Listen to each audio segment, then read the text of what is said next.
سجيرة يوم على مركب دحلت كنكني زميرة الكيدنجل زي ما بهركني فغري ولي ሰላም ሰላም እግዚአብሔር ምስላትና ይሁን ናታና ለቤተሰብ አሚነሃቱም አሚአንሁም አነ ሰላም እግዚአብሔር መስገን አምዛነ ሰላም ደነሁ ድማ ሰላም ክትኾን ለይ በዓልቱ መለ ተስፋዬ በብድነሁም ሰላምና እግዚአብሔር ምስላኻትኩም ምስላትና ይሁን አሚአንሁም በሐቂ ጠፈ ማለት እዩ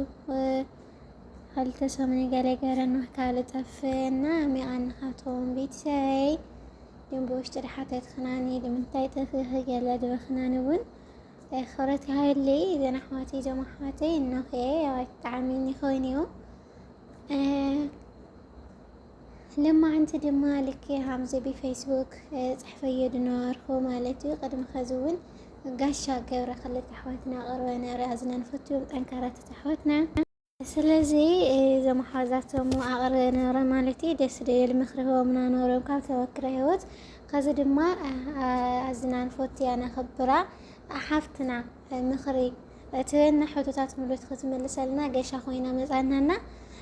ፈትወይ እንኳዕ ሰላም መፃኺ ኣኽብርኺ በእውነት ብሓቂ ኩልኻትኩም ማለት እዩ ንስነት ኢለይ ትመልከትኩም በተለይማ ደቂ ማሕበረይ ካብ ተመክረኻትኩም ካብ ህይወት ተመክሮና ካፈልኩም ዳኣነት ኣበረትዕለኹምኒ ካልእ በጌዳ መስግና ፈትወዬ ኳዕ ሰላም መጻኺ እግዚአብሔር ያኽብረለይ ማለት እዩ ያው ኣብዝኒ ብስጋ ይኹን ብመንፈስ ካብ ኣሕዋትና ምኽሪ ናጊንየናና ስለዚ ብሕቶታትኩም መሰረት ድሓተትኩም ለ ፀጋ ኣብዝሓልኻትኩም ስለዚ ዳው ካብለኩም ፈትወዬ ኳዕ ሰላም መጻኺ በስመ አብ ወወልድ ወመንፈስ ቅዱስ አሃዱ አምላክ አሜን። ሰላም እግዚአብሔር ምስላትና ይኹን ስድራ ልዑል እግዚአብሔር ቤተሰብ ከመይ ፀንሕኹም ናይ ሰሉ ቻናል ተኸታተልቲ ሁላትኩም ዳሕና ዳኻትኩም ኣነ ሰላም እግዚአብሔር ይመስገን። ያው ሰሉ ሓፍቲ ኣቕርባት ንነብራና ንሳትኩም ካብኣኻትኩም ዝመፁ ሕቶታት እንሆ በርግጥ እዚ እንሆ ያው ሕቶ ወይ ወንጌል ምስባኽ ኣይኮነ بخال نجر هي تريوز سين صن سنة نعبي رأسها مفتتاش من مخخاريدا أو زنها برجت حنت قالن استيتي يا وانجل تسبب كل يوم جن أبز مديال لما دام صعود إنها مديال لين صن سخامة تحقق أحواتنا نكعبيا متحقق لنا كاول لا تسخر فلت تخيم مسكر له حتى يعطي خاني مالتيو حتى يعطي خاني نا ياو زنها سي ويتمرتي ويسخت وانجل خم كيتحسوا قاطعة ما بستكاتاتولو بخالق كيتردقوا حدا حواتنا كعبيايو بقولتنا نجا تسفانا إذن حواتنا مالتينا نجالي أو عداتين كاعاتنا عوج نجر نصبينهم مالتيو ندح عاوين ندح تغيرن سي نجا أو عدنا بزح نجر كسر حين كأولي كحدا هيوت توصلوا تمكرنهم سلازي أنا اللي كهيوت تمكر يدا كافلكم دام وي سخة وانجيل كسبخ ኣይኮነ ማለት እዩ ስኸት ወንጌል ኣቦታትና ሃማ ያፍስልዎ ኣይትሰኣነይ ጓል ኣንስተይቲ ትሰብኽም ፍቑድ ኣይኮነ ነገር ግን ያው ተቃውሞ ከይለዓል ያው ትልዕሉም ክኾን ክኽእል እዩ ስለዚ ብመልካም ንረድኦ ሓደ ሰብ ትጥይቐና ኣሎ ናይ ህይወት ተመክሮ ካካፍለና ዳም ስኸት ወንጌል ክሰብኸልና ማለት ኣይኮነ ማለት እዩ ተትሰበኸለ እሰየ ምክንያቱ ሲ እቲ ኣብ ቅድሚ ሰብ ድምስክረለይ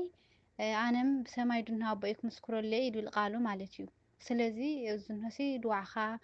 ትዳልውኻ ጸንሕኻ ድሰብ ምላሽ መሃብ ድሓተተካ ምላሽ ሃብ ሃምድልና ቅዱስ ጴጥሮስ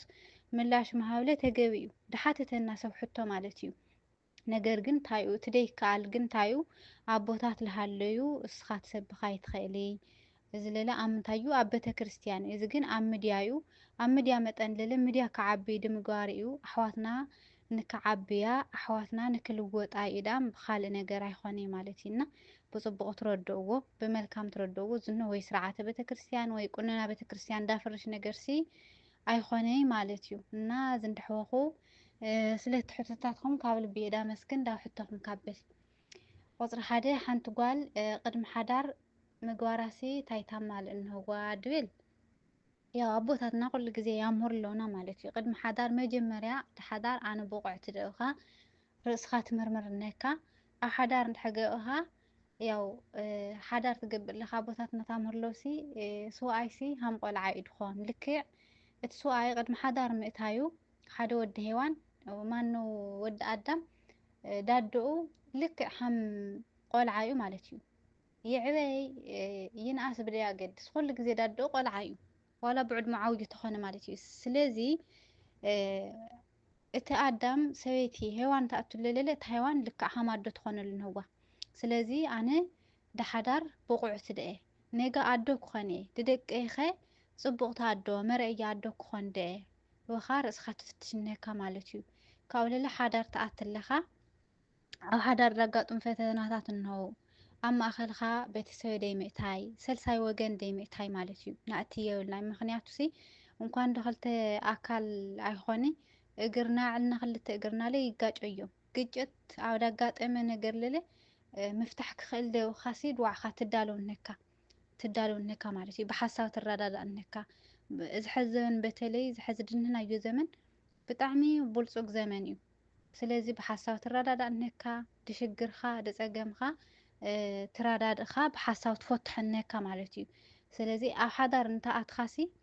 ሰልሳይ ኣካል ሃምደ ኣቲ ናይ ቤትካ ምስጥር ኣብ ቤትካ ክኾን ነዎ ኣብ ውሽጢ ቤትካ ክኾን ነዎ ዳ ምስጥርካ ኣደ እያ ሓፍተ እያ ሓወያ ትብል እንድሕ ኮይንካሲ ዝኖ ሓዳር ኣያብቅዐካይ ማለት እዩ ስለዚ ትሕትና ክልየካ እንህዎ ካብኡ ወለዲ ሓዳር ብቑዕቲ ትኾነካ ስለ ሓዳር ብደንብ ገበርካ ትምህርቲ ትወስድ ነካ ማለት እዩ እና ካብኡ ለለ መንፈሳዊ ሂወትካ ኣነሲ ድዚ ዳብ ኣነ ድመፅእ ኣዳም ካብ እግዚኣብሔር ፍቅሪ ክፈልየ ደአ ዳብ እግዚኣብሔር ካቁርበ ደ ይብልና ነፍስና ንፍትሽ ድግበአና ማለት እዩ ሓደ መብዛሕትና ብፍላይ ቅርታ ግበርለይ ዳ ኣወዳት ኣሕዋትና ኣብዚ መንፈሳዊ ሂወት መብዛሕትኦም የለዉ ካብኡ መብዛሕትና መንፈሳዊ ጓላት ለለ ሄዋናት ዳብ ኣዳምና ተኣትለና ሲ ተኣዳም እዩ ድወስደና ኣሎ ዳሸንፈና ኣሎ ማለት እዩ እና ሰበይቲ ብልህቲ እያ ጥበበኛ እያ ብልሃተኛ እያ ብልሃትና ተጠቕምና ጥበብና ተጠቕምና ዳባሕና ዳብ መንፈሳዊ ሂወት ዳፍትሕና ድንህናዮ ናምፅኦም ይድግበአና ዳ ዳብኣታቶም ዳፍቲ ኣብ መንፈሳዊ ሂወት ደየለ ሰብሲ ንኸደ የብልናይ ማለት እዩ ኩራት ኣሕዋተይ መብዛሕትኡ ብሃምዚ ስለ ንዕዘቦ ማለት እዩ እና ስለዚ ቅድሚ ሓዳር ምግባር ያው መጀመርያ ስለ ሓዳር ብቑዕ ድኾነ ትምህርቲ ኣረዳድኣ ክህልየና እንህዎ ንምሃሮ ንርድኦ እንህና ካብኡ ለለ ኣነ ድሓዳር ብቑዕቲ ደአ ልክዕ ሰበይቱ ክኾነል ደአ ሃም ሰበይቱ ሃም ሓፍቱ ሃም ኣዶኡ ክኾነል ደአ ሃም መሓዛኡ ክኾነል ደአ ይብልና ርእስና ንመርምር እንህና ካብኡ ለለ ብቶም ደቅኻ ድደቀይሲ እንታይ ዓይነት ኣዶ ክኾንህኒ እታ ኣብ መፅሓፍ ቅዱስ ድንሃ ሰበይቲ ደአ ወኻ ርእስኻ ትፍትሽነካ ማለት እዩ ስለዚ እዞም ናዳለው እንህና ማለት እዩ ካብኡ ለለ ዳብ ሓዳር ቅድሚ ምእታይና ዓላማኻ ትፈልጥ እንካ ቤተክርስትያን ብቤተክርስትያን ምክንያቱ ሲ ዳብዚ ዳምፀና ዳዛ ምድሪ ዳምፀናሕና እዎ ብዙሑ ትባዝሑት ይብልና ኢና በርግጥ ግን ዳትባዝሕናኸ መንግስቱ ድምውራስ ኢና ዓላማና ንርስዕ የብልናይ ማለት እዩ መንግስቱ ድምውራስኸ ፅቡቕ ስነ ምግባር ክህልየና እንህዎ ክርስትያናዊ ስነ ምግባራት ድበሃሉ እሳቶም ናማልእ እንህና ማለት እዩ ስለዚ ብሃምስ ትዳለውና ድሓዳር ተገአና ፅቡቕ እዩ ስርዓተ ቤተክርስትያን ብድሓልዮ በቲ ቤተክርስትያን ትፈትዮ እግዚኣብሔር ድፈትዮ ብስጋ ወደሙ ድንግልና ድንህና ንፅህናና ድሓልናለ ብቅዱስ ብተክልል ክኾን ነዎ ማለት እዩና እዚ ኣቐድምካ እዩ ድዳለውዎ ማለት እዩና በዚ ክኾን ነዎ ሃልቴ ካልኣይ ሓንቲ ጓል ሄዋን ልባም ትበሃል ሃመይ ድበለት እያ ልባማት ንክኾኑ እንታይ ትመክርና ድብል ያው በርግጥ እዚ ኩሉ ግዜ ብኣብርሃም እንግዳለ ይሕተት እዩ ኩሉ ግዜ ማለት እዩ ልባም ጓል ሄዋን ትበሃል ነጓል ኣንስተይቲ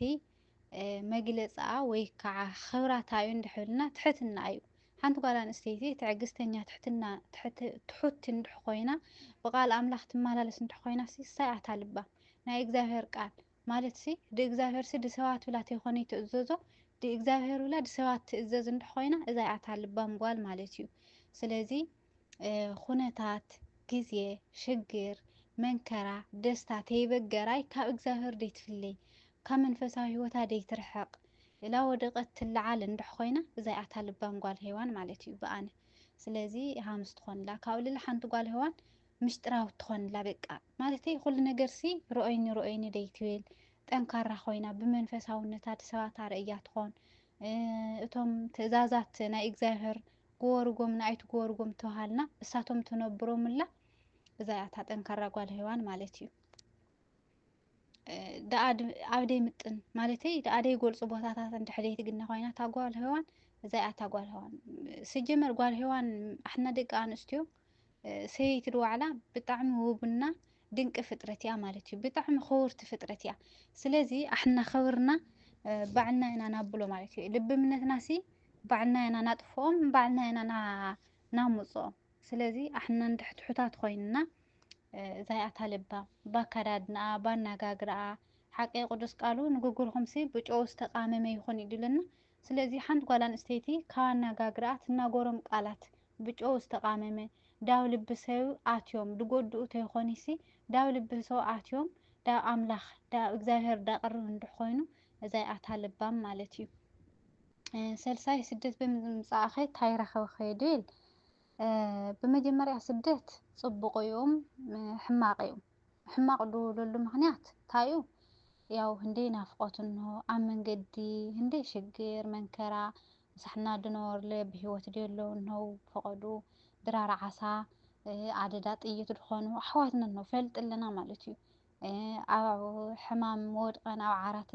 ድንህያ እንህያ ማለት እዩ። ኣሕና ግን ዕድለኛታት ኮይንና ዕድመ ድንሳ ወስኽና ያው ሕዝ ክናገርለ ፈቀደለይ እንሆ እግዚአብሔር ማለት እዩ። እና ስለዚ ብዙሕ ነገር እንህዎ እዩ።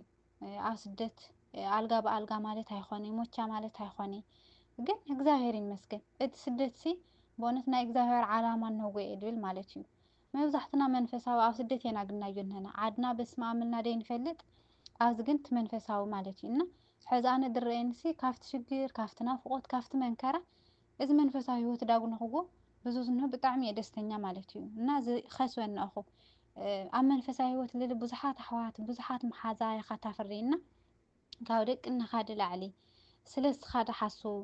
ስለ ሃለዋትካ ድጥይቁ ኣሕዋትካ እንህውካ ማለት እዩ ናይ መንፈስ ደቁኑ። ስለዚ ኣነ ኣብ ስደት ፍቅሪ ሰብ ከስበኒ ኣኹ እግዚአብሔር ይመስገን። እቲ ደዓበየ ልሊ መንፈሳዊ ሂወተይ ኣግንየኒ ኣኹ ማለት እዩ። እና ዓደይ ምንም ደይፈልጥ ፈጣሪይ ደይፈልጥ ድነበርኩ ቆልዓ ኣብ ስደት መፀ ግን እግዚአብሔር ይመስገን ዋላ እኳ ተግባር ክቃርየኒ እዩ ተግባርለ ያው ተስፋ ላገበርካ እንግዲህ ተስፋ ድገበረ ሰብ ካፉ ኣይኻፎይና ተስፋ ገበረ ጓዓዝ ኣለኹ እግዚአብሔር ሃም ድረድአኒ ሓደ መዓልቲ ሃም ድትገብሮ ማለት እዩ። ስለዚ ካብ ስደት ዝኸሰብክዎ ነገር እንተሃልዩ ናይ መንፈሳዊ ደቅነይ ኣግንየ መንፈሳዊ ሂወት ኣግንየኒ ኣኹ ካብኡ እግዚአብሔር ይመስገን ማለት ሲ ምን መሓስዎ እዩ ሰርሕና ወለድና ኣብ ፅቡቅ ደረጃ ኣብፅሕና ኣሕዋትና ኣመርዕና ድዋዕልና ለብቲ ተወሰነ መጠኑ ድኾነ ነገር ድድሓዝና ብዙሓት ኢና። ስለዚ እግዚአብሔር ይመስገን ማለት እዩ ተመስገን። እዚ መንሓስዎ ሃምቲ ድረኽቦ እዩ ብዙሓት ካብ ኣሕና ድቃረዩ እንህው ብሂወት ድየለው እንህው ፈቀዱ ባሕሪ ፈቀዱ ሕዱድ ድቃረዩ እና እግዚአብሔር ይመስገን። ረብዓይ ኣብ ስደት ዘለና ኣሕዋት ኸ እንታይ ትመክርና ድብል እዎ ስደት ድትጠቀመሉ ሰብ ብጣዕሚ ፅቡቅ እዩ ማለት ሲ ፅቡቅ ትብለኹ ሽግር መንከራ ደይብሉ ኣይኮነ ማለት ኣይኮነ ግን እግዚአብሔር ሕዝካ ትሽግር ትሓልፎ ኢኻ እግዚአብሔር ሕዝካ መንከራ ትሓልፎ ኢኻ ማለት እዩ። ስለዚ ድግዚኡ ድሸገረና ድፀልመተና ክመስላ ግን እግዚአብሔር ያብርህልካ እዩ ማለት እዩ። ስለዚ እግዚአብሔር ላመስገና ፅቡቅ ይኹን ሕማቅ ይኹን ዳጋጠመና ኣመኑልና ተቃብልና ብምስጋና እንድሕ ተቃብልናዮ ሲ እግዚአብሔር ካሻግረና እዩ ማለት እዩ። እና ስለዚ ኣብ ስደት ድንእኽና ኣሕዋተይ ጠንክራ ሓደ ብመንፈሳዊ ሂወትና ንጥቀመሉ ኣብ ስደት ድንሆ ቃል ኣምላኽ በእውነት ዓድኣትካ ኣይግነይ ብፍላይ ኣብ ገጠራት ምንም የለይ ንፈልጦ ኢና ኣብ ገጠራት ማለት እዩ። ኣብ ከተማ ኩሕሽ ሓደ ሓደ ስብከታት ኣይሰኣን ኢዳ ኣብ ገጠር ዓድና ሲ ፈልጠለናዮ ኢና ምንም የለይ ቃል ኣምላኽ ትኸድ ቤተክርስትያን ትሳለም ቅዱስ ቁርባን ትቅበል ቅዱስ ቁርባን ይቅበል ካብኡ ዓድካ ምምላስ እዩ። ስለ ቅዱስ ቁርባን የለይ ምንም ስብከት የለይ ማለት እዩ። ስለዚ ኣብዚ ድንህና ኣብዚ እንድሕ ተጠቅምና ቢያንስ ዓድና ኣትና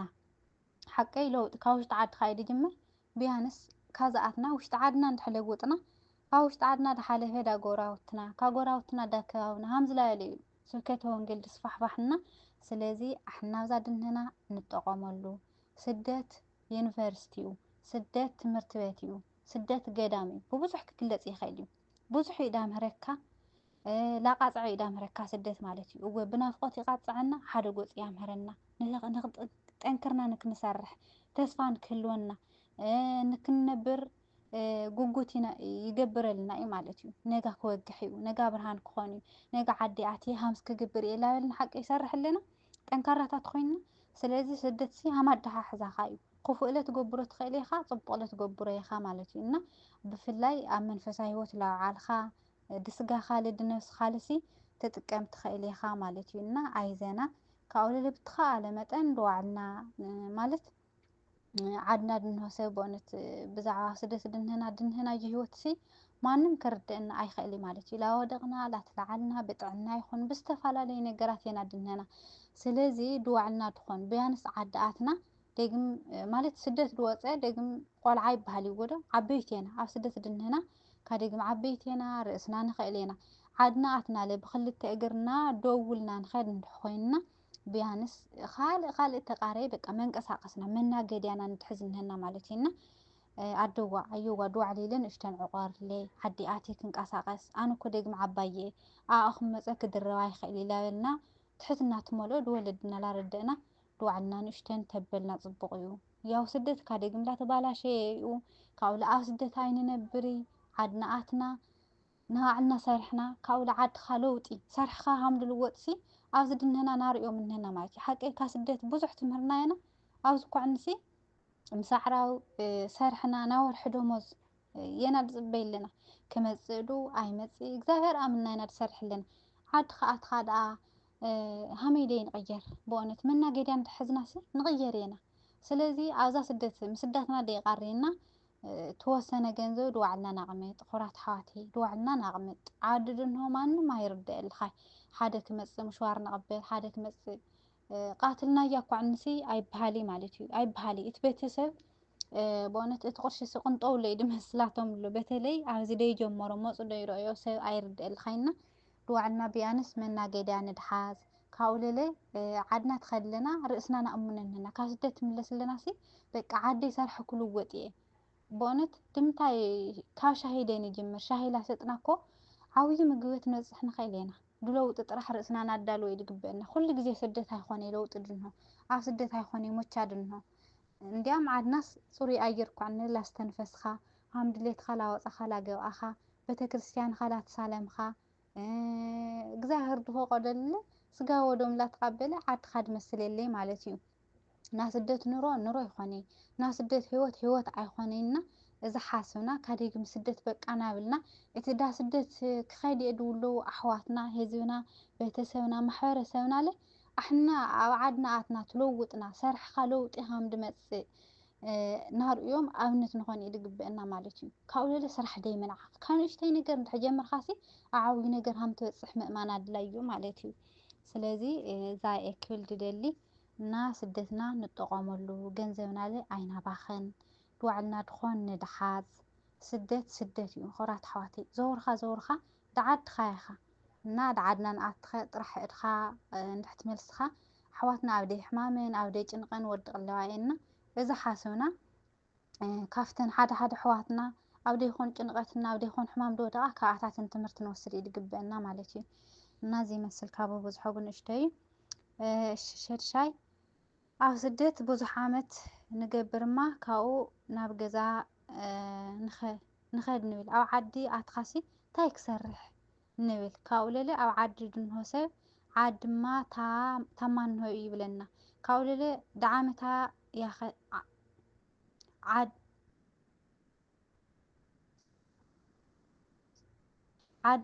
ዓድና ኸይድ ካለ ስራሕ ያፅለአና ብዙሕ ዓመት ገበርና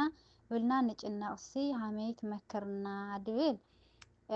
ዓዲ ድንሆለ ተስፋ ይህበካ ሓቂ ንምንጋር ዳዝማታኖ ብፍላይ መንእሰይ ኣሕዋት እንድሓልዮምናሲ ተስፋ ይሁናይ ማለት እዩ በቃ ዳዝማታኖ ያው ደይሐሽ እዮም ድልና እና ተኸይኑ ዓድኻ ደይሐሽ ኩራት ኣሕዋተይ ርእስኻ ሃምዳ ኣመንካዮ በቃ ኣሕናሲ ንኸድ እንድኾይና ለቋራፃት ንኸንና ካብኡ ለዲ ስራሕ ዓርሲ ተበግሶ ክህልየና እንህቡ በቃ ዓርሰ እምነት ማንም ሰብ ኣብ ሂወትና ክውስነልና የውድሊ ኣሕዋተይ ሓውካ ታማኽረይኻ ትመኻኸሪኻ ምኽሪ ኣያድልኒ ኣይበሃል ድዋዕሉ ትዕብት እዩ ግን ትማኽረይኻ ውሳነ ግን ናይኻ እዩ ሓቀይ ናይኺ ሂወት እዩ መን ክነብረልኽ ዱ ናይኺ ሂወት ማንም ሰብ ኣይነብረልኻ እስኸ ክትነብር እያ ስለዚ ኣብዚ ዝንሆ ኣብዛ ትንእኻ ስደት ተወስኒ ዳድልየኒ ስራሕ እንታይ እዩ ትብሊ دتداليكي أخل خونه جنزب تدحزم عاد ختخدي كعاد خايد خا استي تحرتسب تاعي تقولولو عاوز دادل سرح تاعي تعزو يا خودو كاو تدادل نجر تقول نجر حرتسبنا سرح خات تجمر قرات حواتي عاوز تخوين حمام عاد عرب سرحنا كوينا دلوقت لنا أي خنيدو تجمع عدنا كنا صانت كويو صوري أجر ناس تنفس كوينا هم دليتنا نقاس كوينا إنا لوطي كأول سرحسي كان يشتي نجر هم تجمر نأمنهن ولا علي يقول صينا وري كان يشتي نجر نجمر دمن تاي شاهي بتاي خوني ولا خرات حواتي دابونا شاهي لا شطخة إمناني اندح آمنا اندح أنكرنا سرحنا مس هايمانتنا بصولت إجزاهر لا تأيقنا لوط إدي مصول نجر يلي خرات حواتي نلوط ينا عاوي هوتيل نسرحينا مالتي نسرحينا كابز لوط زي سلازي احنا أمرنا سي أبزو خويننا حدا سراح كان اشتي مجمار أمرنا نا أمننهن سراح ننعق يبلنا نعدنا شقر كوسيو بونت سراح دم مسؤول خوين من اسهينا فقد سدت القار لنا طيب بقى كان اشتي نقر جمرا يمثلناي سراح ننعق معاتينا ازيو دقاتلنا له تخوين ما زحواتنا أطال دقاسلو ها عدنا كو أطال منا قد يكو أيسوني نورب تقالي نقدم كو عفندي كو تصح نورم يوم عاوز جن تقاليهم دقاس يلو قاس الناس مالتيو عدنا جن هم نوري من قاد نوري دمصلنها ولا عدي أطال مقصاي قطر خاد سرح دي مثلنا بزحات إننا سلازي لو تكانوا يشتينا جريو راح إحنا منا قد أنا نتحس عد أتخاد سرح يسأني خرات حواتينا أتخاد أنا كاري دوسنا بوتوك تخافتيها اسخا عرسة منتنا تنكاري هالخا رأسخا تأمن النكا عاد خيدة تكسرح هو يسأل متنهاي بقى سماي مسلير رأينا عاد خيدة ما تاير صرحو نيولينا سلازي عرسة منت كلنا نهوغو أو إجزاهرنا أمنهن كل نجار إجزاهر دا قدم سف منو ما يخافوا أي مالتيو سلازي عاد سي سرح مولو سرح دايما عاق تغلنها عنوش تغلسي بحد جزيرة خوينا تعبي تغل كولا خصنا ما يلاستنا لا تخنا عباي تغل خوينا فروصا فرأك أو دحنا دمجي نجار دوعل أي خونيدو سلازي لوط أو هيوتنا لهم أيو لوط مالتيو نا نجارات كله جزاهر لا قدمنا تجزاهر لا تمهز الناسي بونت كونيش تاني نجار جمرنا عوج درجة نوصح نخلينا مالتيو خرات حواتي ولا عد عارم مصنا أو نقبر نخلينا حوز بحرنا تمثل لنا بهندي لا جبنا نورنا صراحة بشححة مشتينا بحرنا صراحة كاو ቋንቋ ላኸኣልና ምግቢ ላኸኣልና ትኸለና ኸ ብሽሕሾም መንተይ ብ2,000 ምግብና ዝዓድ እንድሕር ንኽእል ኮይንና ካብ 2,000 ድላዕሊ ሓቂ ዶ ስለዚ ኣብ ዓድና ለውጢ ለሲ ሃምዚ እዩ ካሻ ህይወት ዳ ምግብት ካብ ምግብት ዳ ሆቴል ካብ ሆቴል ለለ ዳ ካልእ ንቕይሮ ንኽእል ኢና ኩራት ኣሕዋተይ ንኣብነት ሓደ ሓውና ባጃጅ እንድሓድጉ ካብ ባጃጅ እንድሕኣነውሉ ሰርሑ ቁርሹ ጣራቕሙ እንድሕዳም ደያባኸኒ መኪና ክቕይሮ እዩ ደይቕይረሉ ሓንቲ ምኽንያት የለ ክልወጥ ክኽእል እዩ ስለዚ ንኣትና ውሳንና ንኣትና ጥንካሬ ንኣትና ዓርሰ እምነት እዩ ዳገድስ ማለት እዩና ስለዚ ኣይዘኽን ዘና ኣሕዋተይ ክፅልምተልና ነገር የለ ኣብ ስደት እኳ ክንደይ ርኢና ሲ ኣብ ዓድና ተገማታ እዩ ዝፅልምተልና ኩራት ኣሕዋተይና ጥራሕ ኣይዘና እግዚአብሔር ኣምላክ ድማ ስደትና ሕጭሩ ብሰላም ይመልሰና እሺ ሸውዓይ ብንእሽተን ነገር ስምዕትና ድጎዳ ሰባት ታትመክርና ማለት ናትፀዋርነት ሓይሊ ድየብልና ናትፀዋርነት ሓይሊ ብሃሜና ጥሪ ድብል እወ ብፍላይ ኣብ ስደት ድንህናሲ ብንእሽተይ ነገር ዝኸፍአና ብዙሓት የና ማለት እዩ ኣይንፃወሪ ምስቲ ስደት ምስቲ ናፍቆት ግድላ ኾነ ኢና ዝሮ ዝሮ ግን ኣይዘና ማለት እዩ በቃ ሃምዚ ትመፀና ኣለሲ እንዲ ኣነ እኮ ጠንካራ እየ በቃ ድዋዕልና ድነፍስናሲ ባዕልና ንንእዳ ንህና ከማንም ሰብ ሙገሳ ወይ ክንእድና ንፅበይ የብልና ተፀበይት ንኾን የብልና በቃ ኣነ ሃንፎትየንሲ ድኾነ ነገር በደል ትመፀሉና ወይ ድኾነ ነገር ሽግር ታጋጥሙንሎ እወ ብኽያት ክመፀኒ ክኻፍአኒ እንዲ ድምታይ ኣነ እኮ ጠንካራ እኮ እየ ክሳዕ ልማዕንቲ ምን ተሓጉዝኒ እግዚኣብሔር ምሳኣነ ስለ ድኾነ ብእግዚኣብሔር ሓይሊ ኣብ ዝበፅሐኒኹ ስለዚ ስለምንታይ ክበኪ ስለምንታይ ክነብዕ ድመን ክብል ብለ ድዋዕለይ ድነሰይ ባዕለይ ካፅናዕናዓንህኒ ማለት እዩ ካብኡ ሃምዚ ትኾንሎ ብጸሎት ምንብርኻኽ እግዚአብሔር ምንብርኻኽ እልኻ ዘርግሕኻ እግዚአብሔር ሆይ ዓቕሚ ሃበኒ ትዕግስቲ ሃበኒ ተፀዋርነት ሃበኒኻ ድኦ ድለመነ ማንም ኣይሓፍር በእውነት እግዚአብሔር ዝኣመነ ማንም ድሓፍር የለ እና ዳብ እግዚአብሔር እልኻ ምዝርጋሕ ዳብ እግዚአብሔር መጽናዕናዕ ካብኡለለ ሃምዚ ከፍእ ትብለና ኣሎ መዝሙራትና ምስማዕ ብሕትኻ ኮይንኻ መዝሙርካ ምድማፅ ሰላም ይስምዐካ ኩራት ኣሕዋተይ መንፈስካ ይረጋጋዕ ስለዚ መንፈስና ደይረጋጋዕ ትኾን እንታይ እዩ ንዓለም ጫውጫውታ እዩ መንፈስና ደያረጋግዖ ስለዚ ነገራት ብመልካም ላተቃበልና ይኹን ብመልካም እዩ ኢልና ላተቃበልና መዝሙርና ላሰማዕና ኣብ መንፈሳዊ ማሕበርና ላውዓልና ምስ መንፈሳዊ ጠንካራታት ዝኾነ ኣሕዋትና ምስኣታትን ላተመኻኸርና እንድሕ ኮይኑሲ ስደት ለስደት ኣይመስለናይ ድኾን ፈተናታት ስምዕትና ድጎድኡ ድመፁና ነገራት ለ ስምዕትና ኣይክጉዳእ ይብቃልሉ ማለት እዩ ትዕግስቲ ሃበኒ ብልና እግዚኣብሔር ንልምነና ማለት እዩ ካብኡ ለ እቲ ስምዕት ድጎድአና ሰብ ስለምንታይ ካብኡ ደይንርሐቅ ሓደ ሰብሲ ደኣነ ድጎድአኒ እንድሕ ኮይኑ ስለምንታይ ብርሑቕ ሰላም ንባሃል ንዳ ክሳዕ ደኣነ ድጎድእ እንድሕ ኮይኑ ንርሕቆ ይድግበአና ማለት እዩ ኩራት ኣሕዋተይ መጀመርያ ነፍስካ እንድሕ ፍቅርካ ኢኻ ሰባት ታፍቅር ትኽእል መጀመርያ ነፍስና ናፍቀር ኣብ ስደት ኮይንካ ኣብ ስምዕቲ ኣት እንድሕ ኮይንካ ካብድኢና ስምዕትና ድምቆፅፃር ርእስና ድምግዛእለ ያው ልምምድ ያደልዮ እዩ ማለት እዩ እና ዋና ነገር ግን ጸልዩ ምጽላይ ሎሙን ክወሃበኩም ኢድል ድለመነ ማንም ኣይስእኒና እግዚአብሔር ምልማን ክፉኣት ሓሳባት ካብ ኣነ ርሕቐለይ ክፉእ ስምዕት ካብ ኣነ ርሕቐለይ ምዋል ካብኡ ለለ ትዕግስቲ ክበና እግዚአብሔር ምጥያቅ ኣድላዩ ማለት እዩና ስለዚ ብጸሎት በእውነት ደይመሓየሽ ነገር የለና ብጸሎት ዳብ እግዚአብሔር ምቕራብ ካብኡ ለለ መዋዕልትካ ማለት መዋዕልትካ እዩ ስምዕትካ ድጎድአካና ደኣነ መዋዕልተይ መን እዩ ኣብ መንፈሳዊ ህይወት ድውዕል ወይስ ዳፍቲ መንፈሳዊ ህይወት ደይመፀ እዩ ዝንህለለ ያው ድዋዕልና ነፍስና ንሕተቶ ማለት እዩ እሽሸምናይ ስደት ደኣ ኸታዩ ታይኸድ ከሰብኩሉ ወይ ድከሰርኩሉ እንሆ እዝና ኣብ ላዕሊ መልሶ ይነኹ ተሽዓይ ዓርሰ ተኣማንነት እንሄክዶ ደይብልናኸ ብሃሜና ጥሪ ትርጉም ኸታዩ ድል ዓርሰ እምነት ማለት መጀመርያ ያው ምእማን በቃ ድድኾነ ነገር ኣነ ክኽእል እየ ኣነ ክኾነለዩ ኣነ ጠንካራኤ ኣነ ሃምዚኦኻ ድዋዕካ ተኣሙነ ነገር እዩ ማለት እዩ ሓቀይ ሰብ ኣይትኽእሉ እዮይ ትውለውኻ ኣነ ክኽእለ እየኻ ሰርሕኻ ታርለኻዮም እዚ ዓርሰ እምነት ማለት እዩ ስለዚ እንሄክዶ ድል ኣነ እንድዒ ድፍረት ድወራ ዓርሰ እምነት እዩ እግዚአብሔር ይመስገን ክብለኪ ዋላ እኳ ድሙሉእ ተደይሃልየኒ ግን ተመስገን ብርእሰይ ይተኣማመን እየ ካብኡ ለለ ብርእስኻ ምትእምማን ማለት እዩ ብርእስኻ በቃ ድዋዕኻሲ ትጎብሮ ነገር ይኹን ትሰርሖ ነገር ብዋዕኻ ተኣማምንኻ ሃምቲ ኣብ ላዕሊ ድወኽዎ ንኣብነት ሓደ ሰብ ድኾነ ነገር ምኽሪ ደልዩ እንሆ ኸልሓፍተይ ኣማኽርኒ ክብለካ እዩ ሓውካ ክመክረካ እዩ ግን ናይ ምውሳን ዓቕሚ ግን ናብዓኻ እዩ ማለት እዩ ኣብ ሂወትካ ማንም ሰብ ክውስነልካ ይኽእል ስለዚ ርእስካ ተኣማምንካ ባዕኻ ትውስን ትውሳነ ግን ቅድሚ ምውሳንካ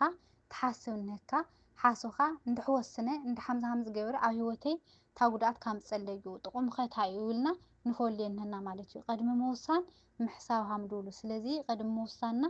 ደው ኢልና ርእስና ንሕስብ እዩ ድግበአና ግዜ ወስድና ሰዓት ወስድና ንሕስብ እዩ ድግበአና ማለት እዩ ስለዚ ኣነ ሓስበ ትውስን ኣለኹ ዝንሆ ዓርሰ እምነት ይበሃል ብዓርሳ ኮይኣ ትተኣማመን ናብ ውሳነ ሰብ ኮይኣ ትበሃል ሰብ ሃምዚ እዩ ስለዚ ዓርሰ እምነት እንተሃሊካሲ ብዋዕኻ ምትእምማን ማለት እዩ እሺ ብሓቂ ብረኺሳ ስንፈትዋየ እግዚአብሔር ያኽብረልና ብጣዕሚ ደስ ዝብል ምኽሪ ብጣዕሚ ማለት እዩ እግዚአብሔር ያኽብረልና በዓርስ ክብራት ቤተሰብ ለይኮንኩም ሰብስክራይብ ናገበርኩም ቤተሰብ ሁኑ ቤተሰብ ድኾንኩም ድማ ላይክ ኮመንት ምግባር ኣይትረስዑ ካብ መጨረሻ ናዳመፅኩም ቤተሰብ ሁኑ ብኻልኣይ ክፍሊ ንመለሰኩም ኢና እስከ ሰዓ ንመለሰካትኩም ስሰናይ ንዓኹም ሰጊረዮ